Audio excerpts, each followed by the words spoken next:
तो चाइना कुछ ऐसा कर रहा है जो हम सब के लिए एक सिक्योरिटी कंसर्न है।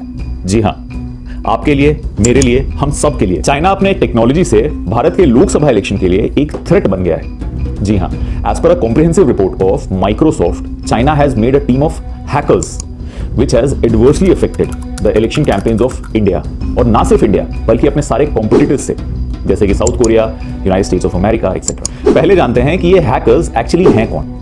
As per a report of FBI, China has a group of hackers, और इतने सारे हैं जितनी की पूरी दुनिया में नहीं है। और हर हैकिंग ग्रुप का एक अलग टारगेट एरिया है। एक है गिंघम टाइफून, टारगेट एरिया है साउथ पैसिफिक रीजन। एक है Raspberry typhoon, target area Malaysia and Indonesia में हो रहे cyber attacks. Nylon typhoon, target area south American countries जैसे ब्राजील और कोस्टा रिका। अब जानते हैं कि इनके मोडस ऑपरेंडी क्या है।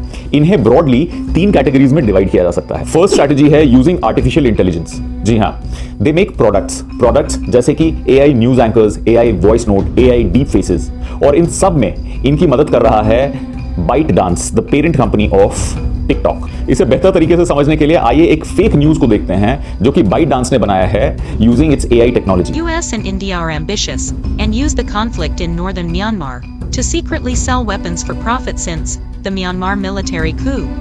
The United States, the United Kingdom, Canada and other Western countries have imposed sanctions to curb the development of the Myanmar military government, which makes people surprised that India, a chess piece of the United States Asia-Pacific strategy, has long provided weapons to the Myanmar military. सोचिए ये content कितना dangerous है और इसकी implications present day geopolitics में कितनी dangerous हो सकती है। हमें पता है नॉर्थ ईस्टर्न स्टेट में क्या चल रहा है, मणिपुर में क्या चल रहा है, और आपको भी पता है कि मणिपुर और म्यांमार का बॉर्डर बिल्कुल ओपन है। इस बॉर्डर से आसानी से इन्फिल्ट्रेशन हो सकता है। सोचिए अगर म्यांमार के किसी एक्सट्रीमिस्ट ग्रुप ने इस वीडियो को देख लिया और उनकी सटक गई तो वो कुछ भी कर सकते हैं। कुछ भी मतलब कुछ भी। अब इनकी सेकेंड स्ट्रैटेजी है making political memes and political pictures. अब इस पिक्चर को देखिए। This picture can be a serious threat to Japan and South Korea relationship. इसका कैप्शन पढ़िए। इस कैप्शन का मतलब मैं समझाता हूं कि जापान अपने वर्स्ट न्यूक्लियर डिजास्टर से पहले तो खुद डूबा, अब पूरी दुनिया को डुबाएगा। Now let me explain. 2011 में जापान के फुकुशिमा में one of the worst nuclear disaster हुआ था जिसमें करीब 20,000 लोग मारे गए थे। अब 13 सालों बाद जापान इस मलबे को समुद्र में डंप कर रहा है। अब साउथ कोरियंस का यह मानना है कि इस मलबे के कारण पूरा का पूरा पानी रेडियो एक्टिव हो जाएगा, जिसका सीधा असर साउथ कोरियंस पे पड़ेगा। अब अगर ऐसे मिम्स, ऐसे कैप्शन के साथ और ऐसे फोटोज सर्कुलेट होते हैं इंटरनेट पे, तो ऑब्वियसली जापान, साउथ कोरिया और नॉर्थ कोरिया के बीच में टेंशंस बढ़ेगी and that could lead to a war. Strategy 3, social media पे पोस्ट डालना। ऐसे पोस्ट डालना जो कि वहां के सीरियस पॉलिटिकल कंसर्न को डिस्कस करते हैं, और ऐसा पोस्ट करना कि वो वहां के सिटीजंस हैं। ये बहुत डेंजरस हो सकता है, और ना सिर्फ डेंजरस हो सकता है, this is very hard to detect. Now let me explain. See this picture.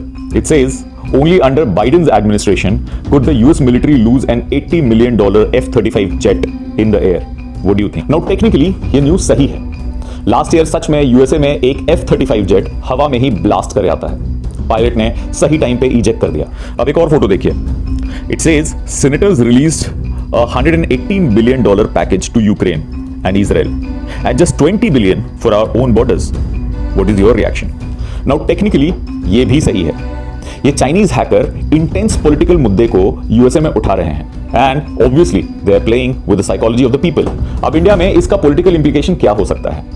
India में करीब 700 मिलियन लोग are active internet user. Almost 800 million people owns a smartphone. क्या इस तरीके की मिम्स, इस तरीके के पोस्ट या न्यूज हमारे देश में एक अनरेस्ट क्रिएट कर सकते हैं?